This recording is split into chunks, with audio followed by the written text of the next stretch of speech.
काय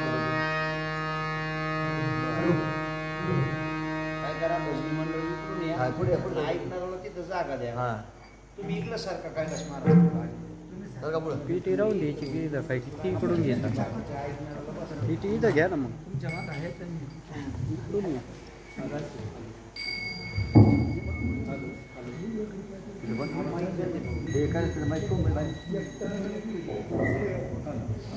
मला जाऊ द्या पलीकडून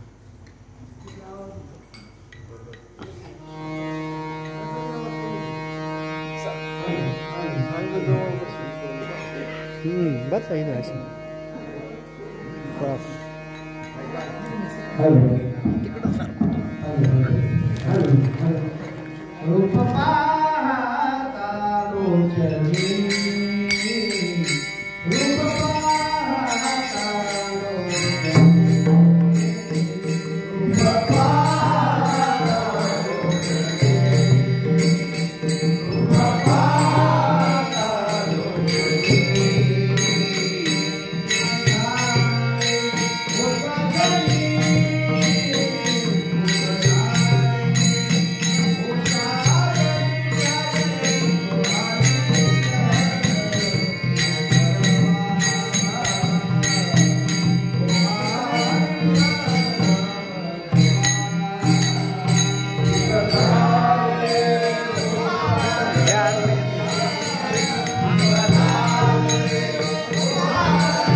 टाळ पाकवाजावर वाजवायचे, नाही तर मग नाही वाजवायचे. पाकवाजाच्या हा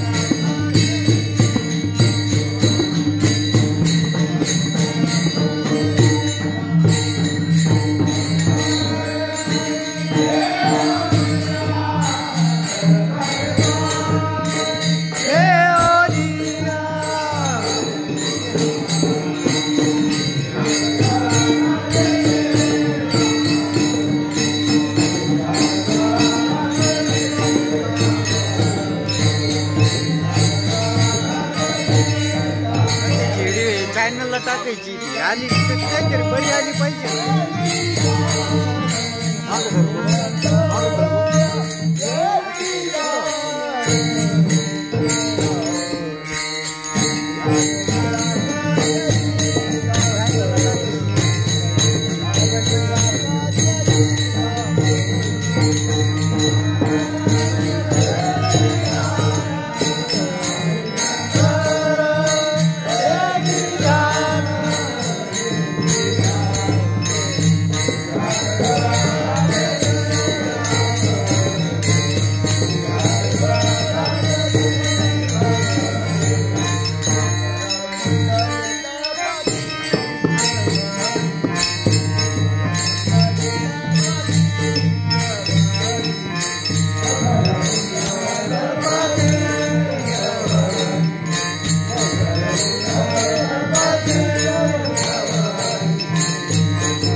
किती लावले बघा मामध्ये एवढे तेवढे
जनार्दनी तुमचा दास याची आस पूर्वामी तुमचा अनुग्रह मागतो पावन झालो चराचरे मस्तक माझे पायावरी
असणाऱ्या दरबारामध्ये आपण सर्वजण भाविक भक्त या ठिकाणी उपस्थित झालेलो आहोत.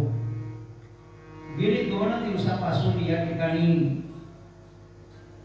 सुंदर असं निवेदन आणि आपण या कार्यक्रमाचं आयोजन आहे. श्री संत कवी मैपती महाराज, संत मोरेश्वर भगवान बाबा मोरेश्वर महाराजांच्या, संत मैपती महाराजांचे एकनिष्ठ भक्त स्वानंद वैकुंठ निवासी श्री धनाजी बाबा गागरी मांडवेकर यांच्या आशीर्वादानं परम शिष्य महाराजांचे मांडवेकरांचे आदरणीय श्री क्षेत्र तांबेरे येथील स्वानंद सुख निवासी वैकुंठवासी परमपूज्य गुरुवर्य लक्ष्मणजी महाराज भुसमळे बाबांच्या खऱ्या अर्थाने त्यांच्याच कृपेने म्हणावं आणि त्यांच्या मार्गदर्शनाने आपण सर्व मंडळी या ठिकाणी दरवर्षी एक तीर्थक्षेत्रावर कुठेतरी सुंदर असा कार्यक्रमाचं आयोजन बाबांचे सुपुत्र आदरणीय हरिभक्तपरायण दत्ता महाराज भुसमाळे आणि त्यांना सर्वजण तुम्ही बाबांचे भक्त त्या ठिकाणी सहकार्य करून अत्यंत सुंदर अशा प्रकारचा पितृपक्षामध्ये खरं तर हा सप्ताह आयोजित केला आहे. खरं तर या सप्ताहाचं एक वैशिष्ट्य म्हणावं लागेल की पितृपक्षामध्ये परमार्थ केला पाहिजे. आणि तो कशाकरिता? तर पितृ लोक जे पितृ लोक गेले आहेत, आपले जे पितर आहेत, पितर लोक कोणाला म्हणतात, का म्हणतात, कसे म्हणतात, त्याचं बरंचसं चिंतन आहे. मामा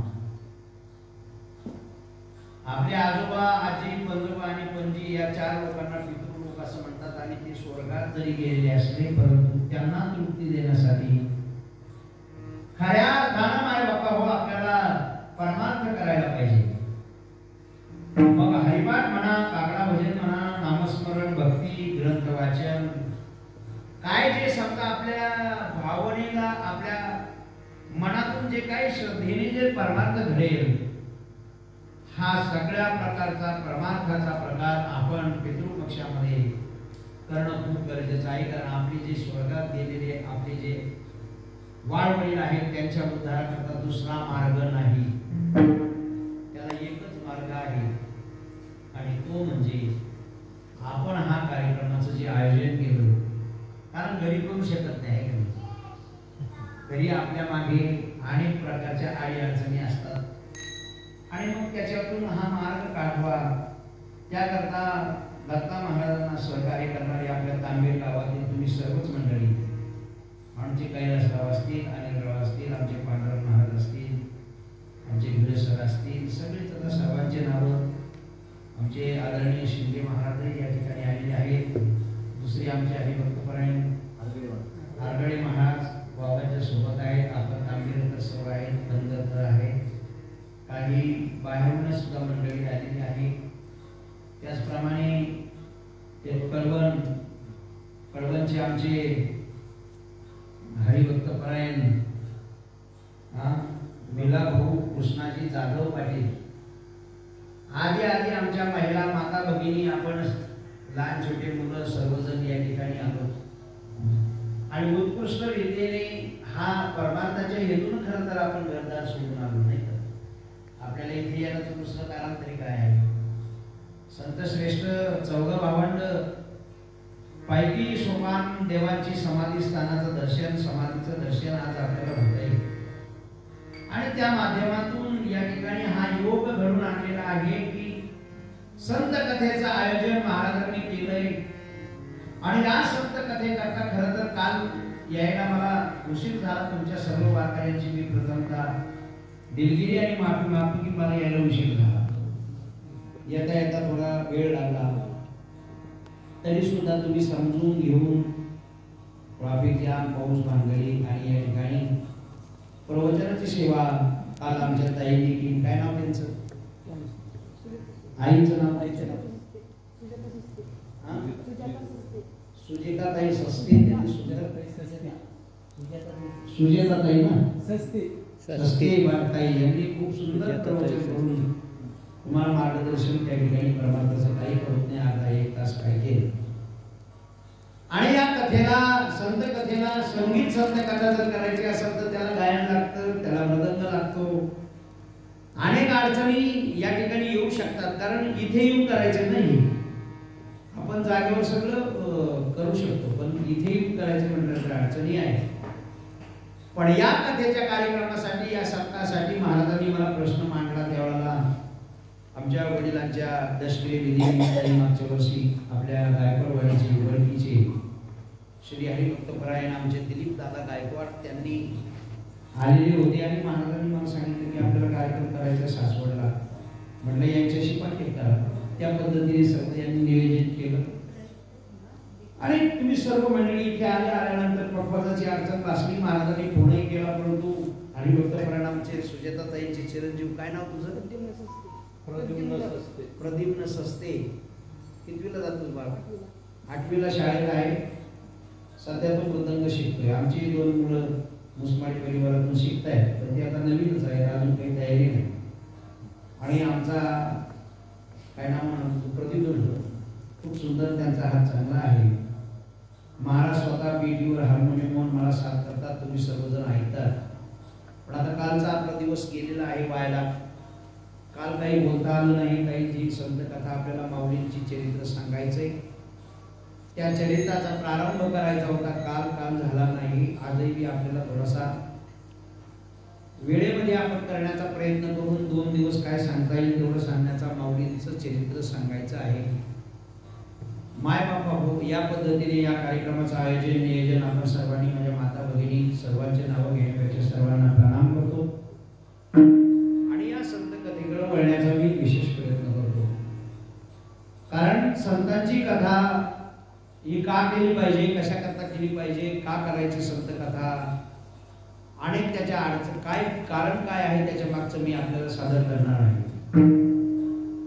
खरं तर पाहिलं तर या जगामध्ये, या सृष्टीवरती असा विषय आहे माय बापा हो, खूप गोड मला सांगता येईल की आपल्या या भारत भूमीला खूप महत्व दिलेलं आहे. का ही भारत भूमी श्रेष्ठ पवित्र का ठरली, त्याचं एकमेव कारण असं आहे की या भारतामध्ये पहिले जन्माला अवताराला आले ते संत आणि संतांनी केलेले ग्रंथ. ऐका, संतांनी काय केले? ग्रंथ. आणि ग्रंथ केल्यामुळे संतांनी ग्रंथ केले, पंथ निर्माण केले, पंथ दिले, मार्ग दिले.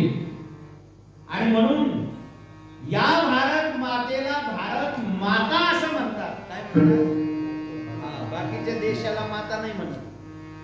तिकडे नाव वेगळे. पाकिस्तान काय नाव आहे? अफगाणिस्तान, त्याला माता म्हणताय का? नाही. मग माता कुणाला?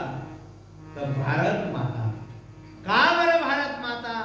कारण माता अशी असते. आता आमच्या माता बऱ्याच आहेत तिथं, सगळ्यांच्या आपल्यात पोटात घालती, तिला काय म्हणावं? माता म्हणा.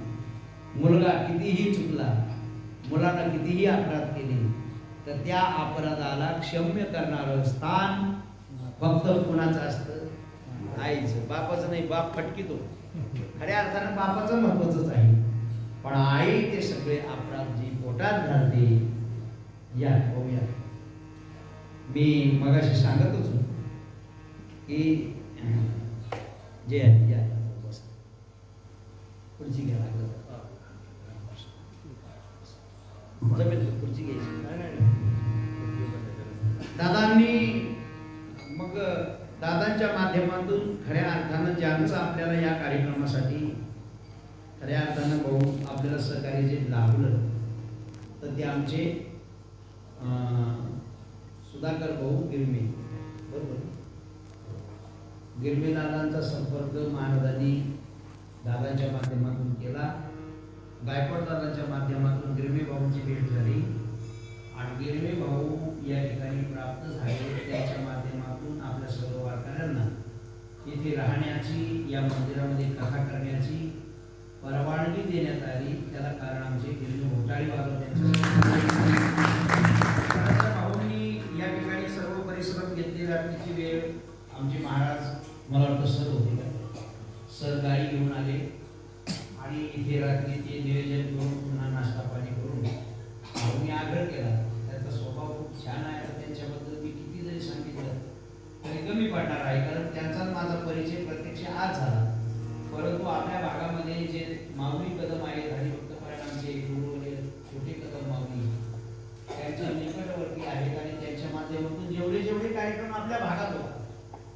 आता माऊली म्हणजे विशाल स्वरूप आहे त्यांचं. माऊलींचं स्वरूप म्हणजे फार मोठं आहे आणि त्यांनी खूप मोठा समाज जोडलेला आहे.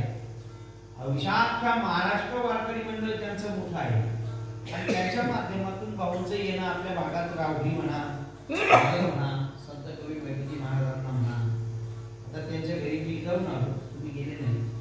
त्यांचा मोठा व्याप आहे, सगळा कारभार ते बघतात. इथे जो मागील सप्ताह झाला जवळजवळ 50,000 लोक रोजचे सप्ताहाला राहायचे. 10-15,000 लोक सकाळी जेवायला, 10-15,000 संध्याकाळी. आणि त्या सप्ताहाचे अध्यक्ष टाळी वाजवले आणि जवळपास खूप मोठा कार्यक्रम करून आणला. मुख्यमंत्री सुद्धा या ठिकाणी, प्रतिभाताई सुरेताई सुद्धा या ठिकाणी आल्या होत्या. असं ज्यांचं काम, त्यांची आपल्याला या सप्ताहाला मोठं योगदान लाभलं. ते सुद्धा वेळोवेळी काय कमी, काय अडचण, काय जास्त सकाळी सुद्धा आले. पुन्हा त्यांनी खात्री केली, चौकशी केली आणि अशा पद्धतीने भाऊ पुढे गिरणी भाऊंच्या या मंदिरात सुद्धा त्यांचं खूप लक्ष आहे. आज जे सगळी चर्चाकडे दिसते त्यांचं मार्गदर्शन आहे, त्यांच्या माध्यमातून हे सगळं खूप चाललेलं आहे. त्या मंदिराचे प्रमुख जोशी गोसावी महाराज ते सुद्धा या ठिकाणी आहेत आणि भाऊंचं तुम्हाला खूप मोठं कायमचं मदत असते. अशा पद्धतीने हा मंदिराचा काकांच्या दरबारामध्ये सेवा करण्याचा योग मला खरं तर महाराज मामा मी सुद्धा भाऊ माझं भाग्य समजतो की काकांच्या दरबारामध्ये ही सेवा करण्याकरता मला सुद्धा या ठिकाणी माझं भाग्य लाभलं की या सेवेचा योग आला. कारण संतांच्या दरबारातली सेवा आणि बाकीच्या ठिकाणची सेवा फरक आहे. संतांच्याच ठिकाणी सेवा घडली पाहिजे, त्यांच्या दारामध्ये आपण सेवाच केली पाहिजे, सेवाच केली पाहिजे. सेवा हाच भाव आहे. ते म्हणतात ना, तुमची या दासीचा दास करुणी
संत कथा करण्याचा एकच हेतू आहे.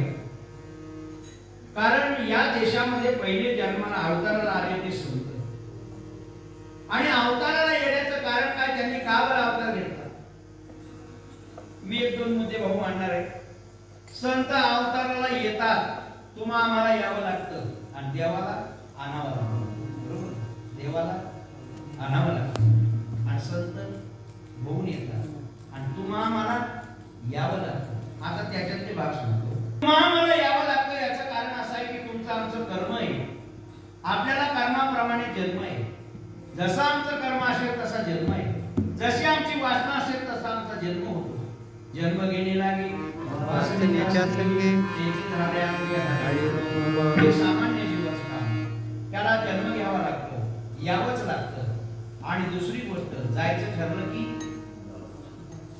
काय अडचण पुढे विचारी काय नाही, जायचं ठरलं की जावं लागेल. मग देवाला आणावं लागतं.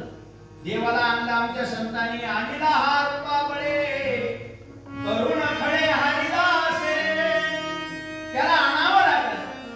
मात्र संत मंडळी मात्र ते यावं लागत नाही, तर ते स्वतः येतात. त्यांचे कितीतरी प्रमाण घेता येतील बघा. ते म्हणतात, बाबा आम्ही या जगाच्या उद्धारा करता आलो, उद्धाराया आलो.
जाणू संताचे मार्ग. हो ते म्हणतात का आम्ही स्वतः आलो उजळावया आलो वाटा खरा खोटा निवारा. संत मंडळी या मृत्यू लोकांमध्ये स्वतः होऊन आले बाबा, होऊन आले. ते म्हणतात आम्ही आलो. ऐका, त्यांना येण्याचं स्वातंत्र्य आहे आणि जाण्याचं देखील स्वातंत्र्य आहे. ज्यांना येण्याचं स्वातंत्र्य आहे, जाण्याचं स्वातंत्र्य आहे, त्यांना संत म्हणतात. ऐका, भगवंत हा दुसऱ्याच्या इच्छे करता आला, पर इच्छे करता आला. पर इच्छा, सो इच्छा आणि अन इच्छा. आपली इच्छा असो किंवा नसो आपल्याला यावं लागलं. जाण्याची इच्छा असो नसो जावं लागलं. पण देवाचं तसं नाही, देव दुसऱ्याच्या इच्छेने येतो. म्हणजे भक्तांकरता देव या मृत्यू लोकात आले आणि संत मात्र या मृत्यू लोकांमध्ये स्वतःच होऊन आले, स्वतः होऊन आले. आणि त्यामध्ये विशेष म्हणजे भारत भूमीमध्ये संत आले. का आले माहितीये का? ऐका, पवित्र ते कुळा पावन जो देश.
ऐका मायबाप, जो देश पवित्र आहे, जे कुल पवित्र आहे, तिथेच हरीचे दास जन्म घेतील. आणि म्हणून जन्म घेण्याकरता तो देश पवित्र असावा लागतो. म्हणून आमच्या या भारतामध्ये मी सांगून गेलो, हिला भारत माता म्हणतात. या देशाला काय म्हणतात? भारत माता असं म्हणतात. माता कोट्यवधी अपराध केले आणि सगळ्यांचे अपराध पोटात घातले ते भारत आहे. आजही आमच्यावर कितीतरी अन्याय होतात भारतावरती. कितीतरी आज या बंगाल देशासारखे कितीतरी मोठे घातक प्रकरण लोक करतात. तरी सुद्धा आमचा भारत आणि तिकडचे हजारो काही लाखो लोक या भारतामध्ये पुन्हा येऊन आणि त्यांना स्थान देण्याचं काम आमच्या भारतामध्ये आणि महाराज म्हणून हा देश अत्यंत पवित्र असा आहे. म्हणून देवाला आणावं लागतं, संत येतात आणि पुन्हा आम्हाला यावं लागतं. आणि म्हणून असे संत या मृत्यू लोकांमध्ये का बरं आले? तर त्यांना जग बोलताना देखवत नाही म्हणून आले. खरं तर हो बुडते जन बुडते कवी डोळा येतो कळवळा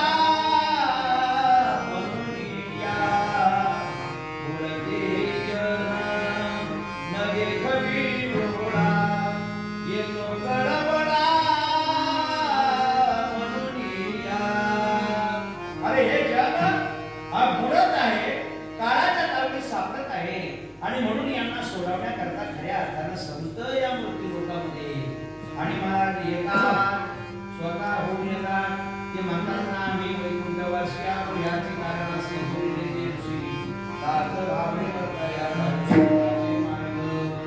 आणि म्हणून मृत्यू लोकांमध्ये संत होऊन येतात. आणि अशा पवित्र देशामध्ये या संतांचे अवतार झाले, या संतांनी ग्रंथ केले, या संतांनी पंथ निर्माण केले. आणि म्हणून माय बापा आपल्याला मार्ग सापडला. खरं सांगा, आज ज्ञानोबा जर नसते आणि हरिपाठ जर केला नसता तर काय केलं असतं? सत्याला सत्याकडे काय गाणी वाजवली असते? हरिपाठ केला माऊलींनी. कोणा करता? साधका करता, वारकऱ्या करता हरिपाठ, ज्ञान्या करता ज्ञानेश्वरी, अमृतानुभवासारखे ग्रंथ केले. अहो चांगदेव 65 योग्या करता अमृतानुभव केला, ज्ञान्या करता मुमुक्षे करता केली ज्ञानेश्वरी. आणि सामान्य करता काय केला?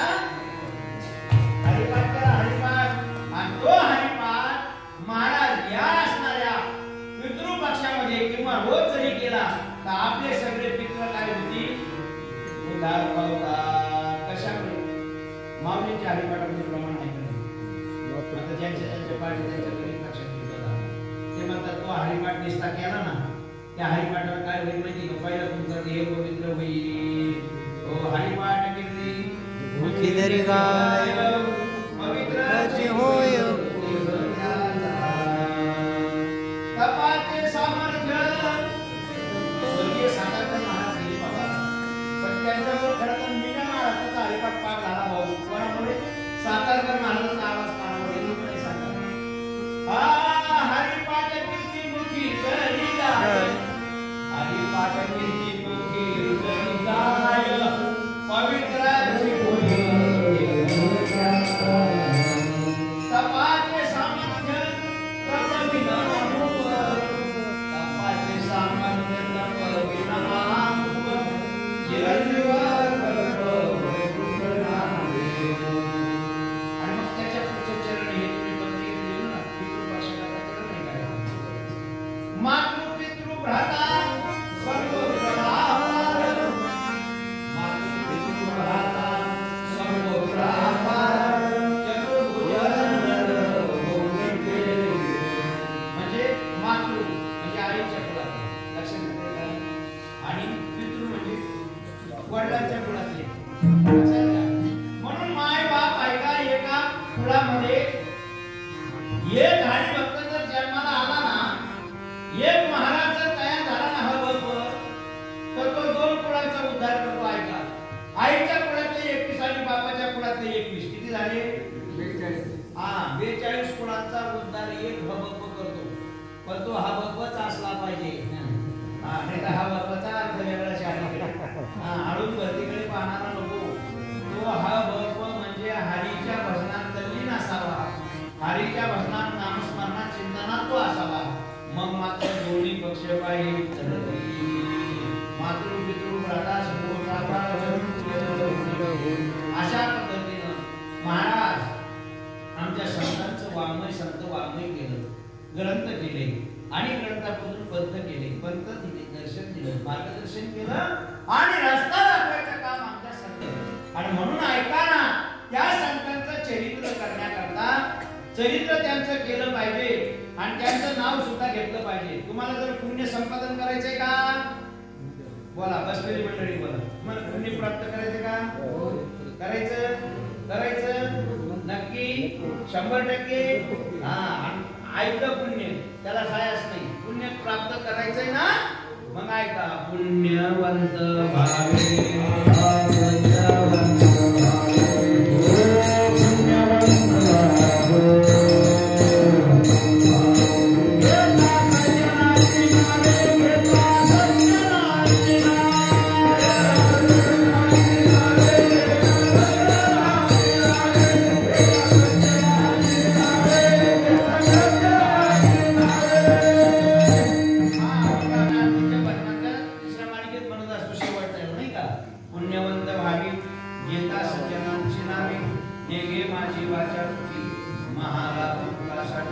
महाराज भगवंताचं साधू संतांचं नामस्मरण जर केलं तर आपले सगळी पाप जातात.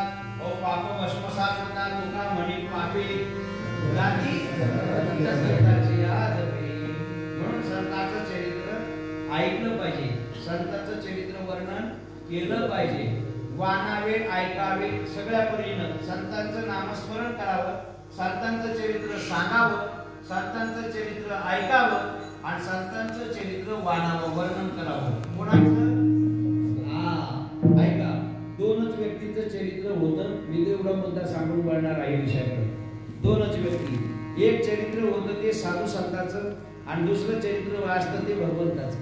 भगवंताचं चरित्र, संतांचं चरित्र आणि आपलं काय होईल? आपलं विचित्र दुसरं काय? आपलं काय चरित्र होणार आहे माय बाप? आम्ही असं चरित्र लिहिण्याकरता किंवा चरित्र होण्याकरता आम्ही काय तसं केलं सांगा? आमचं चरित्र होऊ शकत नाही. आमचं पात्र विचित्र होऊ शकतं. आमचं चरित्र नाही होणार ना. मग चरित्र होतं कुणाचं? आणि चरित्र होतं संतांचं. म्हणून संतांचं चरित्र वर्णावं, संतांचं चरित्र सांगावं. माणसाचं सांगू नये म्हणता, कथेत माणसाचं काही सांगू नाही शास्त्राचे बघा. काय माणसाचं किती जरी मोठा असला, राजा रावण किती मोठा असू द्या, रावणासारखा असू द्या, पण सांगा बरं मला तुम्ही, रावण किती मोठा होता, पण त्याचं पुढे टपरीला तरी नाव आहे रावण टपरी आहे का? पुढे रावण टपरी अजिबात नाही. त्याचं पुढे वर्णन केलं का? नाही. आणि म्हणून कीर्ती मानवाची सांगू नये. त्या मानवाची कीर्त सांगायची नाही, फक्त कीर्त सांगण्याकरता या जगाच्या पाठीवर एकच वर्ग आहे बघा. गेले दिगंबरा ईश्वर गेले दिगंबरा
ज्यांच्या दरबारामध्ये तुम्ही आपण सर्वजण या ठिकाणी उपस्थित आहात, असे असणारे चौघ भावंड म्हणजे माऊली महावैष्णव ज्ञानोबा यांच्या जीवनचरित्र कथेचा भाग या चौघही भावंडाचा त्याच्यामध्ये समावेश आहे की नाही? चौघही भावंडाचा समावेश आहे, लक्षात घ्या. आणि म्हणून अशा पद्धतीने ज्ञानोबा यांचं चरित्र आपल्याला बघायचं आहे. आता बघण्याकरता आपल्याकडे तेवढासा वेळ शिल्लक नाही आहे. खरं तर आपण 7 दिवस तांबेरीमध्ये माझं संत चरित्र केलं, ज्ञानोबा यांची जीवनकथा चरित्र आम्ही त्या ठिकाणी सादर केलं. परंतु आता आपल्याला एकदम थोडक्यामध्ये त्याचं चिंतन मांडायचं आहे. कारण संतांचं चरित्र करण्याकरता नमन केलं पाहिजे. नमन करत म्हणजे संतांचं चरित्र 3 पद्धतीने केलं पाहिजे. संतांचं चरित्र वर्णन करण्याकरता त्या ठिकाणी नमन केलं पाहिजे, नमस्कार केला पाहिजे. म्हणून नमो ज्ञानेश्वरा, नमो ज्ञानेश्वरा, मुक्ताबाई नमो, त्रिभुवन पावनी, आध्यात्म जननी देवाची. 3 पद्धतीने नमस्कार केला पाहिजे. 3 सूत्र सांगितलेले आहे. त्या पद्धतीने आपण या ठिकाणी नमन केलेलं आहे. नमन केल्याशिवाय पुढे जाता येत नाही. संतांचं चरित्र करण्याकरता नमन करावं लागतं, आलं लक्षात घ्या. आणि म्हणून आपण या ठिकाणी माऊलींना या ठिकाणी नमस्कार करून, साधू संतांना नमन करून या कथेला प्रारंभ करणार आहोत.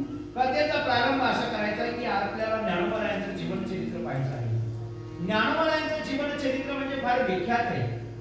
ज्ञानोबा यांच्या जीवनचरित्राबद्दल जर चर्चा केली तर फार विख्यात आहे, फार विशाल आहे. असं चरित्र कुठेच तुम्हाला आढळणार नाही. बाकीचे संत जरी असले ना, पण ज्ञानोबा यांचं चरित्र हे विशेष लक्षात घ्या. ऐका, त्यांचं चरित्र जर पाहायचं ठरलं ना, ते काय झालं माहिती का? ते उपदत्ताचा ज्ञानी होते. ज्ञानोबाला जन्माला यायच्या आधीच ज्ञानी होते. ज्ञानोबाने अवतार घ्यायच्या आधीच त्यांना ज्ञान प्राप्त होतं. ऐका नाही, उपजाताचे ज्ञानी हे परम आले लोटांगणी ज्ञानोबाचं जीवन चरित्र फार जबरदस्त आहे. आता काय सांगावं महाराज, फार कोमल जीवन आहे ज्ञानोबाचं. ज्ञानोबाचं जीवन म्हणजे आता एक मुलगा जसं आठवी नाही बघा, पण सुंदर वाजवत नाही. आता आपल्याला बी असे पोरं पाहिजे वाटतं, आपली सुद्धा असेच वाजवणारे निघावे, पण आपली गरज नाही. आपले गाणारे नाही निघत, ते पियानारे निघत पियानारे निघत, गाणारे नाही, पण ते निघले पाहिजे गाणारे वाजवणारे. ज्ञानोबाचं जीवन चरित्र फार कोमल आहे. ज्ञानोबाचं आणि बाबा ज्ञानोबाचं अवघ वय किती, त्यांचं काल मर्यादा किती, एकदम थोडा, किती थोडा, अरे एकच दम थोडा. ज्ञानोबाच्या वयाच्या 16व्या वर्षी माऊलीने ज्ञानेश्वरी दिली आणि वयाच्या 22व्या वर्षी काय केली सांगा बरं, वय किती. काय कोमल आहे, काय कोमल आहे. त्यांचा ग्रंथ सुद्धा किती कोमल असेल. म्हणून ग्रंथाला जपलं पाहिजे. ज्ञानेश्वरीला कुठं पण ठेवायचं नाही, वगडा ठेवायचा नाही, त्याच्यावर काही सांगायचं नाही, बुक्का लावायचा पण नाही, त्याच्यावर टाकायचं नाही. ग्रंथावर जपलं पाहिजे. ज्ञानेश्वरी ग्रंथ कोमल वयात केला माऊलीने. 16व्या वर्षी ज्ञानेश्वरी लिहिली. मायबाप लक्षपूर्वक ऐका. अरे 16व्या वर्षात आपल्या पोरांना काय समजतं ते तरी सांगा. अरे 16व्या वर्षामध्ये आपल्या मुलांना काही कळत नाही. उलट गेले लोक आहेत आपले. आपले लोक म्हणतात 16वं वर्ष कसं आहे, कसं आहे. अरे पण माऊलीने 16व्या वर्षात ज्ञानेश्वरी लिहिली. मग आता धोक्याचं आहे का मोक्याचं आहे, खरं सांगा. छत्रपती शिवाजी महाराजांनी स्वराज्य राज्याभिषेक केला पण त्या वयात 16व्या. मग तुम्ही कसं काय म्हणता. अरे बाबा ते 16वं वर्ष अत्यंत मोलाचं आहे, महत्वाचं आहे आणि मोक्याचं आहे. म्हणून ज्ञानोबाचं जीवन चरित्र हे फार कोमल आहे, ते घेण्यासारखं आहे. आणि म्हणून ज्ञानोबाच्या जीवन चरित्राला सुरुवात करण्याआधी ज्ञानोबाच्या जीवनाबद्दल जर आपण थोडं पाहिलं तर खूप मोठा इतिहास आहे. आणि आता आपल्याला तो सगळा बघण्याकरता मात्र वेळ नाही. मात्र त्यांच्या चरित्राला स्पर्श करण्याकरता थोडासा मला आपल्याला इतिहासात जावं लागणार आहे. इतिहासात जायचं म्हणजे काय तर ज्ञानोबाच्या पूर्वजांचा थोडा विचार करावा लागणार आहे. ज्ञानोबाचे पूर्वज जे आहेत तर महाराज त्या असणाऱ्या पैठण परिसरामध्ये आपले गाव आहे. आपले गाव